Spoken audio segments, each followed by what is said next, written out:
Hi guys ମୁଁ Deepak welcome କରୁଛି ମୋର ଆଉ ଏକ ଭିଡ଼ିଓକୁ। ଆଜି ଭାରତ 79ତମ ସ୍ୱାଧୀନ ରୂପେ ପାଳନ କରୁଛି। ଆଜି ପ୍ରାୟ 79 ବର୍ଷ ହେଇଗଲାଣି ଇଂରେଜମାନଙ୍କ ଅଧୀନରେ ଭାରତ ଥିଲା। ତ କେତେ ଯେ କଷ୍ଟ ସେ ଦେଇଛନ୍ତି ତାହା ଶୁଣିଲେ ଆପଣଙ୍କର ବି ଆଖିରୁ ଅଶ୍ରୁ ବାହାରିଯିବ। ଆଉ ଇଚ୍ଛା ହେବ କି ଯଦି ଆଜି ଥାନ୍ତେ ତ ତାଙ୍କୁ ପୁରା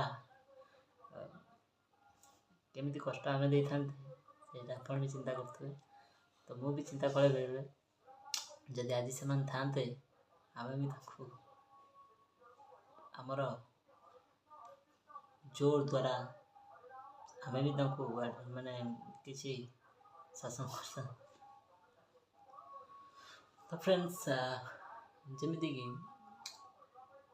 କେତେ ଜଣଙ୍କର ବଳିଦାନ ଆଉ କଷ୍ଟ ସହିକିରି ଏ ଭାରତକୁ ଆଜାଦି ଦେଇଛନ୍ତି ତାଙ୍କ ନାଁ ମୁଁ କହିବି।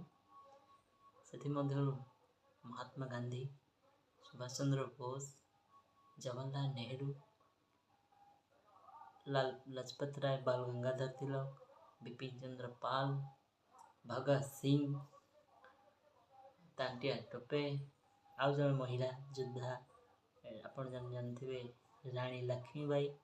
ସେ ମଧ୍ୟ ଏଇ ଭାରତର ଆଜାଦକୁ କରିବାର ତାଙ୍କର ବି କିଛି ଅବଦାନ ରହିଛି। ତ ଫ୍ରେଣ୍ଡସ୍,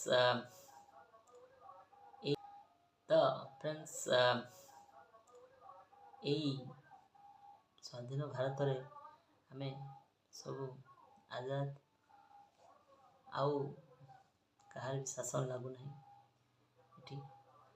ତେଣୁ ଭିଡ଼ିଓଟି କରିବାର ଆଜି ଅର୍ଥ ହେଉଛି ମହାତ୍ମା ଗାନ୍ଧୀଙ୍କୁ ଯେପରି ରେସପେକ୍ଟ ମିଳିବା କଥା ତ ମିଳୁଛି, କିନ୍ତୁ ଲୋକମାନଙ୍କର ଏମିତି କିଛି ଧାରଣା ରହିଛି କି ମହାତ୍ମା ଗାନ୍ଧୀଙ୍କର କିଛି ନେଗେଟିଭ୍ ରହିଯାଇଛି। ତ ଆଜି ମୁଁ ଦୂର କରିବାକୁ ଚେଷ୍ଟା କରୁଛି।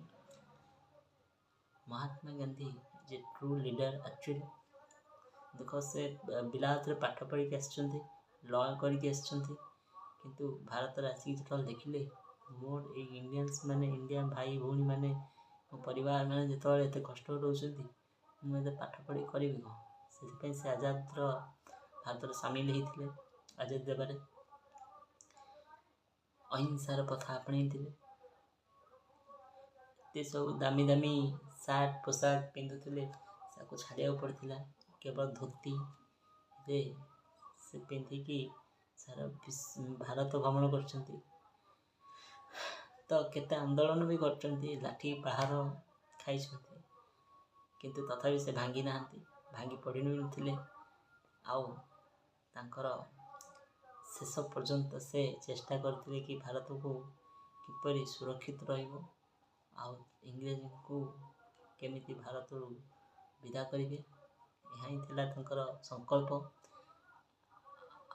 ଅନେକ ସାରା ବି ଲୋକ ଅଛନ୍ତି, ଯେମିତିକି କହିପାରିବା ଆଉ ସୁଭାଷ ଚନ୍ଦ୍ର ବୋଷ ଅଛନ୍ତି। ସେ ମଧ୍ୟ ଭାରତକୁ ଆଜାଦ କରିବାରେ ତାଙ୍କର ବି ଅବଦାନ ବହୁତ ଅଛି।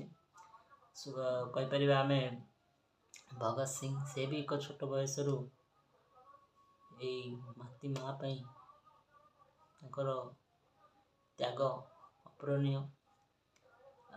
ଆହୁରି ବହୁତ ଜଣଙ୍କର ନାମ କହିପାରିବା ସମ୍ଭବ ନୁହେଁ, ହିଷ୍ଟ୍ରିରେ ଅଛି, ଆପଣ ଚାହିଁଲେ ପଢ଼ିପାରିବେ। ଆପଣ ଏଇ ଯେଉଁ ନେକ୍ସଟ ଜେନେରେସନ୍ ଆସୁଛି, ଆପଣ ତାଙ୍କୁ ମଧ୍ୟ ଏଇ ଆଜାଦ ଭାରତର ବିଷୟରେ କହନ୍ତୁ, ସେ ଜାଣିବା ଦରକାର। ତେଣୁ এই ଭିଡ଼ିଓଟି ଅର୍ଥ ହେଉଛି ମୋର ଦେଶ, ମୁଁ ଦେଶର ନାଗରିକ।